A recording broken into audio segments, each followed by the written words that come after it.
Hi ನಮಸ್ಕಾರ. ನನ್ನ ಚಾನಲ್ಗೆ ನಿಮಗೆ ಸುಸ್ವಾಗತ. ನಾನು ಇವತ್ತು ರಾಮಾಯಣದ ಒಂದು ಆಶ್ಚರ್ಯವಾಗುವಂತಹ ಕಥೆಯನ್ನು ನಿಮ್ಮ ಮುಂದೆ ಹೇಳಲಿದ್ದೇನೆ. ಅದಕ್ಕೂ ಮೊದಲು ನನ್ನದೊಂದು ನಿವೇದನೆ, ದಯವಿಟ್ಟು ನಮ್ಮ ಚಾನಲ್ಗೆ ಸಬ್ಸ್ಕ್ರೈಬ್ ಆಗಿ ನನ್ನ ವಿಡಿಯೋಸನ್ನೆಲ್ಲ ನೋಡ್ತಾ ಇರಿ. ಸರಿ, ಹಾಗಿದ್ರೆ ಈಗ ಕಥೆಯನ್ನು ಶುರು ಮಾಡೋಣ. ಸೀತೆಯನ್ನು ರಾವಣ ಹೊತ್ತುಕೊಂಡು ಹೋಗ್ತಾನೆ. ಅದಾದ ನಂತರ ರಾಮನಿಗೂ ಸುಗ್ರೀವನಿಗೂ ಸ್ನೇಹವಾಗುತ್ತೆ. ಸುಗ್ರೀವ ಸೀತೆಯನ್ನು ಹುಡುಕೋದಕ್ಕೆ ತನ್ನ ವಾನರ ಸೇನೆಯನ್ನು 4 ದಿಕ್ಕಿನಲ್ಲಿ ಕಳುಹಿಸ್ತಾನೆ. ಸುಗ್ರೀವನಿಗೆ ಮತ್ತು ರಾಮನಿಗೆ ದಕ್ಷಿಣ ದಿಕ್ಕಿನ ಕಡೆಗೆ ಹೆಚ್ಚು ವಾನರರನ್ನು ಕಳಿಸ್ಬೇಕು ಅಂತ ಅನಿಸುತ್ತೆ. ಯಾಕಂದರೆ ಸೀತೆಯನ್ನು ದಕ್ಷಿಣ ದಿಕ್ಕಿನ ಕಡೆಗೆ ಅಪಹರಣ ಮಾಡಿಕೊಂಡು ಹೋಗಿರಬಹುದು ಅನ್ನುವಂತಹ ಒಂದು ಅನುಮಾನ ಅವರಲ್ಲಿ ಇರುತ್ತೆ. ಹಾಗಾಗಿ ದಕ್ಷಿಣ ದಿಕ್ಕಿನ ಕಡೆಗೆ ಹನುಮಂತ, ಅಂಗದ, ಜಾಂಬವಂತ, ಇನ್ನೂ ಮುಖ್ಯವಾದ ವಾನರರು ಏನಿದ್ದಾರೆ ಅವರನ್ನೆಲ್ಲರನ್ನೂ ದಕ್ಷಿಣ ದಿಕ್ಕಿಗೆ ಕಳುಹಿಸಿರ್ತಾರೆ. ವಾನರ ಸೇನೆ ದಕ್ಷಿಣ ದಿಕ್ಕಿನ ಕಡೆಗೆ ಪ್ರಯಾಣ ಬೆಳೆಸ್ತಾ ಹೋಗುತ್ತೆ, ಸೀತೆಯನ್ನು ಹುಡುಕ್ತಾ ಹೋಗುತ್ತೆ. ಒಂದು ದಿನ ವಾನರ ಸೇನೆಗೆ ವಿಪರೀತವಾಗಿ ದಾಹ ಆಗುತ್ತೆ. ಸುತ್ತಮುತ್ತ ಎಲ್ಲಿ ಹುಡುಕಿದ್ರೂ ಕೂಡ ಒಂದು ಹನಿ ನೀರು ಕೂಡ ಸಿಗೋದಿಲ್ಲ. ಆಗ ಹನುಮಂತ ಒಬ್ಬ ವಾನರ ವೀರನಿಗೆ ಹೇಳ್ತಾನೆ, ಸುತ್ತಲೂ ಎಲ್ಲಾದರೂ ನೀರಿದೆಯಾ ಏನು ಅಂತ ನೋಡಿಕೊಂಡು ಬಾ ಅಂತ ಕಳಿಸ್ತಾನೆ. ಆ ವಾನರ ವೀರ ಕಾಡಿನಲ್ಲಿ ಎಲ್ಲ ಕಡೆನೂ ಹುಡುಕ್ತಾನೆ, ಬಟ್ ಅವನಿಗೆ ಎಲ್ಲೂ ಕೂಡ ನೀರು ಸಿಗೋದಿಲ್ಲ. ಕಡೆಗೆ ಒಂದು ಕಡೆ ಬಂದು ನೋಡಿದಾಗ ಅವನಿಗೆ ಒಂದು ಗುಹೆ ಕಾಣಿಸುತ್ತೆ. ಇದೆಂತಹ ಗುಹೆ ಇರಬಹುದು ಅಂತ ಸ್ವಲ್ಪ ಮುಂದೆ ಹೋಗಿ ನೋಡಿದ್ದಕ್ಕೆ ಅಲ್ಲಿ ಆ ಗುಹೆಯ ಒಳಗಿಂದ ಒಂದು ಬೆಳಕು ವಾನರ ವೀರನಿಗೆ ಕಾಣಿಸುತ್ತೆ. ಹಾಗೆಯೇ ವಾನರ ವೀರ ಆ ಗುಹೆಯ ಒಳಗಡೆ ಹೋಗಿ ಬಿಡ್ತಾನೆ. ನಂತರ ತುಂಬ ಹೊತ್ತಾದರೂ ಕೂಡ ಆ ವಾನರ ವೀರ ವಾಪಸ್ ಗುಹೆಯಿಂದ ಬರೋದೇ ಇಲ್ಲ. ಈ ಕಡೆ ವಾನರ ಸೇನೆ ನೀರು ತರೋಕ್ಕೆ ಹೋದವನು ಇಷ್ಟೊತ್ತಾದರೂ ಯಾಕೆ ಬರ್ತಾ ಇಲ್ಲ ಅಂತ ಆಲೋಚನೆ ಮಾಡ್ತಾ ಕೂತ್ಕೊಂಡಿರುತ್ತೆ. ನಂತರ ಅಂಗದ ಕಾಣೆಯಾದ ವಾನರ ಸೈನಿಕರನ್ನು ಹುಡುಕೋದಕ್ಕೆ ಮತ್ತಿಬ್ಬರು ಸೈನಿಕರನ್ನು ಕಳಿಸ್ತಾನೆ. ಅವರು ಕೂಡ ಎಲ್ಲ ಕಡೆ ಹುಡುಕಾಡ್ತಾರೆ. ನಂತರ ಆ ಗುಹೆಯ ಬಳಿಗೆ ಬಂದು ಗುಹೆಯಲ್ಲಿ ಏನಿದೆ ಅಂತ ನೋಡೋಕೆ ಒಳಗಡೆ ಕಾಲಿಡ್ತಾರೆ. ನಂತರ ಅವರಿಗೆ ಹೊರಗಡೆ ಬರೋದಕ್ಕೆ ಆಗೋದೇ ಇಲ್ಲ. ವಾನರ ಸೈನಿಕನನ್ನು ಹುಡುಕೋಕೆ ಹೋದ ಸೈನಿಕರು ಕೂಡ ಬರದೇ ಇರೋದನ್ನು ನೋಡಿ ಚಿಂತಿತಗೊಂಡಂತಹ ಹನುಮಂತ ಸ್ವಯಂ ತಾನೇ ಹೋಗ್ತಾನೆ ಅವರನ್ನು ಹುಡುಕಿಕೊಂಡು ಬರೋದಕ್ಕೆ. ಆ್ಯಂಡ್ ಹನುಮಂತ ಕೂಡ ಆ ಗುಹೆಯನ್ನು ನೋಡ್ತಾನೆ, ಗುಹೆಯ ಒಳಗಿಂದ ಬೆಳಕನ್ನು ನೋಡ್ತಾನೆ.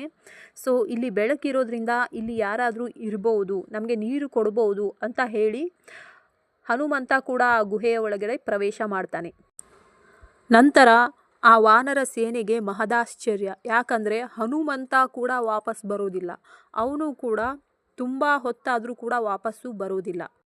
ಈ ಸತಿ ವಾನರ ಸೇನೆ ಡಿಸ್ಕಸ್ ಮಾಡೋದಕ್ಕೆ ಶುರು ಮಾಡುತ್ತೆ. ಹನುಮಂತನನ್ನು ಗೆಲ್ಲೋಕೆ ಯಾವ ರಾಕ್ಷಸನಿಂದಲೂ ಸಾಧ್ಯ ಇಲ್ಲ, ಅಂತಹ ಯಾವ ಶಕ್ತಿ ಇರಬಹುದು ಇಲ್ಲಿ ಅಂತ. ಅದಕ್ಕೆ ಅಂಗದ, ಜಾಂಬವಂತ ಸೇರಿಕೊಂಡು ಒಂದು ಪ್ಲ್ಯಾನ್ ಮಾಡ್ತಾರೆ. ಈ ಬಾರಿ ನಾವು ಒಬ್ಬೊಬ್ಬರೇ ಹೋಗೋದು ಬೇಡ, ಈ ಬಾರಿ ನಾವು ಎಲ್ಲರೂ ಸೇರಿಕೊಂಡು ಅವರನ್ನು ಹುಡುಕೋಕೆ ಹೋಗೋಣ ಅಂತ ಹೇಳ್ತಾರೆ. ಸೊ ಈ ಬಾರಿ ದಕ್ಷಿಣ ದಿಕ್ಕಿಗೆ ಹೋದಂತಹ ಸಂಪೂರ್ಣ ಸೈನ್ಯ ಎಲ್ಲರೂ ಸೇರಿಕೊಂಡು ಹನುಮಂತ ಉಳಿದ ಸೈನಿಕರನ್ನು ಹುಡುಕೋದಕ್ಕೆ ಶುರು ಮಾಡ್ತಾರೆ. ಎಲ್ಲರೂ ಹುಡುಕಿ ಕೊನೆಗೆ ಆ ಮಾಯಾವಿಯಾದ ಗುಹೆಯ ಸಮೀಪಕ್ಕೆ ಬರ್ತಾರೆ. ಆಗ ಮಹಾಜ್ಞಾನಿಯಾದಂತಹ ಜಾಂಬವಂತ ಹೇಳ್ತಾನೆ, ಮಾಯಾವಿಯಾಗಿರುವಂಥದ್ದು ಏನೋ ಒಂದು ಈ ಗುಹೆಯ ಒಳಗಡೆ ಇದೆ, ಅದರಿಂದಾಗೆ ನಮ್ಮ ಹನುಮಂತ ವಾನರ ಸೈನಿಕರು ಕಾಣೆಯಾಗಿರೋದು ಅಂತ ಹೇಳ್ತಾನೆ. ಆಗ ಅಂಗದ ಹೇಳ್ತಾನೆ, ಒಂದು ವೇಳೆ ಹಾಗೇನಾದರೂ ಆಗಿದ್ದರೆ ನಾವು ಖಂಡಿತವಾಗ್ಲೂ ಈ ಗುಹೆಯ ಒಳಗಡೆ ಪ್ರವೇಶ ಮಾಡಲೇಬೇಕು. ಯಾಕಂದರೆ ಹನುಮಂತ ಇಲ್ಲದೆ ನಾವು ಸೀತೆಯನ್ನು ಹುಡುಕೋದು ತುಂಬಾ ಕಷ್ಟ ಆಗುತ್ತೆ. ಸೊ ಆ ಕಾರಣಕ್ಕಾಗಿ ನಾವು ಈ ಗುಹೆಯ ಒಳಗಡೆ ಹೋಗಲೇಬೇಕು ಅಂತ ಹೇಳಿ ಸಂಪೂರ್ಣ ವಾನರ ಸೇನೆ ಆ ಗುಹೆಯ ಒಳಗಡೆ ಹೊರಟು ಹೋಗುತ್ತೆ. ಆ ಗುಹೆಯ ಒಳಗಡೆ ಹೋಗಿ ನೋಡಿದರೆ ವಾನರ ಸೇನೆಗೆ ಅತ್ಯಂತ ಆಶ್ಚರ್ಯ ಕಾದಿತ್ತು. ಯಾಕಂದರೆ ಆ ಕಂಪ್ಲೀಟ್ ಗುಹೆ ಏನಿದೆ ಅದು ಚಿನ್ನದಿಂದ ಮಾಡಿರುವಂಥದ್ದು ಆಗಿರುತ್ತೆ. ಅಲ್ಲಿ ಚಿನ್ನದ ಮರಗಳು ಇರುತ್ತೆ.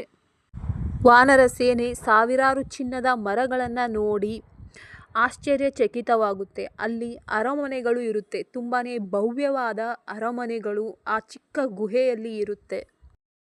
ಅಲ್ಲಿ ಸಾಕಷ್ಟು ಸಂಪತ್ತು, ಅಲ್ಲಿ ಸಾಕಷ್ಟು ನಿಧಿಯೆಲ್ಲ ನೋಡೋದಕ್ಕೆ ಅವರಿಗೆ ಸಿಗುತ್ತೆ.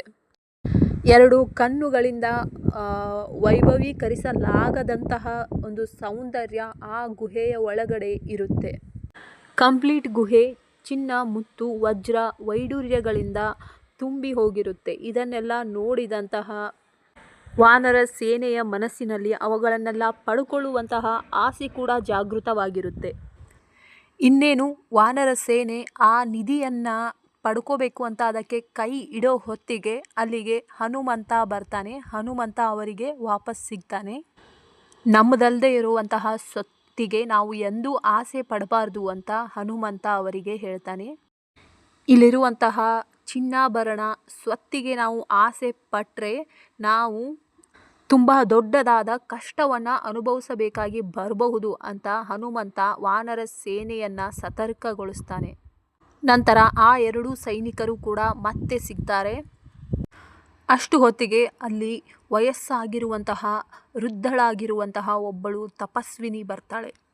ಅವಳು ಬಂದು ಹೇಳ್ತಾಳೆ, ಯಾರು ನೀವು, ಇಲ್ಲಿಗೆ ಯಾಕೆ ಬಂದ್ರಿ? ಈ ಗುಹೆಯ ಒಳಗಡೆ ಯಾರು ಬಂದರೂ ಕೂಡ ಅವರು ಇಲ್ಲಿಂದ ಹೊರಗಡೆ ಹೋಗೋಕೆ ಸಾಧ್ಯನೇ ಇಲ್ಲ ಅಂತ ಹೇಳ್ತಾಳೆ. ಇದುವರೆಗೂ ಈ ಗುಹೆಯ ಒಳಗಡೆ ಬಂದಂತಹ ಒಂದು ಚಿಕ್ಕ ನೊಣ ಕೂಡ ಹೊರಗಡೆ ಹೋಗಿಲ್ಲ. ನೀವು ಕೂಡ ಇಲ್ಲಿಂದ ಹೋಗೋದಕ್ಕೆ ಸಾಧ್ಯವೇ ಇಲ್ಲ ಅಂತ ಆ ಹೆಂಗಸು ಹೇಳ್ತಾಳೆ. ಆಗ ಹನುಮಂತ ಆ ಹೆಂಗಸಿನಲ್ಲಿ ನಿವೇದನೆ ಮಾಡ್ಕೊಳ್ತಾನೆ, ದಯವಿಟ್ಟು ನಮ್ಮನ್ನು ಇಲ್ಲಿಂದ ಆಚೆ ಕಳಿಸಿಕೊಡಿ. ನಮಗೆ ಇಲ್ಲಿಂದ ಹೊರಗೆ ಹೋಗುವಂತಹ ದಾರಿನೇ ಸಿಗ್ತಾ ಇಲ್ಲ. ದಯವಿಟ್ಟು ನಮಗೆ ಸಹಾಯ ಮಾಡಿ ಅಂತ ಆ ಹೆಂಗಸಿನಲ್ಲಿ ಬೇಡಿಕೊಳ್ತಾನೆ. ವಾನರ ಸೇನೆ ಅಲ್ಲಿಂದ ಹೊರಗಡೆ ಬರೋದಕ್ಕೆ ಎಷ್ಟು ದಾರಿ ಹುಡುಕಿದ್ರೂ ಕೂಡ ಅವರಿಗೆ ದಾರಿ ಸಿಗ್ತಾ ಇರೋದಿಲ್ಲ. ಸೊ ಆ ತಪಸ್ವಿನಿ ಹತ್ತಿರ ಅವರಿಗೆ ಸಹಾಯವನ್ನು ಕೇಳೋದನ್ನು ಬಿಟ್ಟರೆ ಬೇರೆ ಯಾವ ದಾರಿ ಕೂಡ ಉಳಿದಿಲ್ಲ.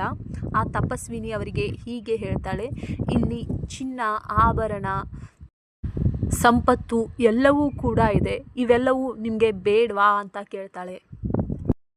ಆಗ ಹನುಮಂತ ಅವಳಿಗೆ ಹೇಳ್ತಾನೆ, ನಮಗೆ ಕೇವಲ ಸೀತಾದೇವಿಯನ್ನು ಹುಡುಕೋದು ಮಾತ್ರ ಬೇಕು. ನಾವು ಸೀತೆಯನ್ನು ಹುಡುಕಬೇಕು, ಶ್ರೀರಾಮನಿಗೆ ಒಪ್ಪಿಸಬೇಕು. ಆ ಕೆಲಸಕ್ಕೋಸ್ಕರ ನಾವು ಇಲ್ಲಿಗೆ ಬಂದಿದ್ದೀವಿ. ನಮಗೆ ಕೇವಲ ನೀರು ಬೇಕಾಗಿತ್ತು ಅಷ್ಟೇ. ನಮಗೆ ಯಾವುದೇ ರೀತಿಯಾದ ಚಿನ್ನಾಭರಣದ ಮೇಲೆ ಆಸಕ್ತಿ ಇಲ್ಲ ಅಂತ ಹನುಮಂತ ಹೇಳ್ತಾನೆ. ಉಳಿದ ವಾನರ ವೀರರು ಕೂಡ ಇದನ್ನೇ ಆಕೆಗೆ ಹೇಳ್ತಾರೆ. ಇದರಿಂದ ಆಕೆ ಸಂತೋಷಗೊಳ್ತಾಳೆ. ಆ್ಯಂಡ್ ಅವರಿಗೆ ತಿನ್ನೋದಕ್ಕೆ ಫಲಾಹಾರವನ್ನು ಕೊಟ್ಟು ಅವಳ ತಪಸ್ಸಿನ ಶಕ್ತಿಯಿಂದ ಆ ಒಂದು ಗುಹೆಯಿಂದ ಸಂಪೂರ್ಣ ವಾನರ ಸೇನೆಯನ್ನು ಕ್ಷಣಾರ್ಧದಲ್ಲಿ ಹೊರಗಡೆ ಕಳಿಸ್ತಾಳೆ ಆ ತಪಸ್ವಿನಿ.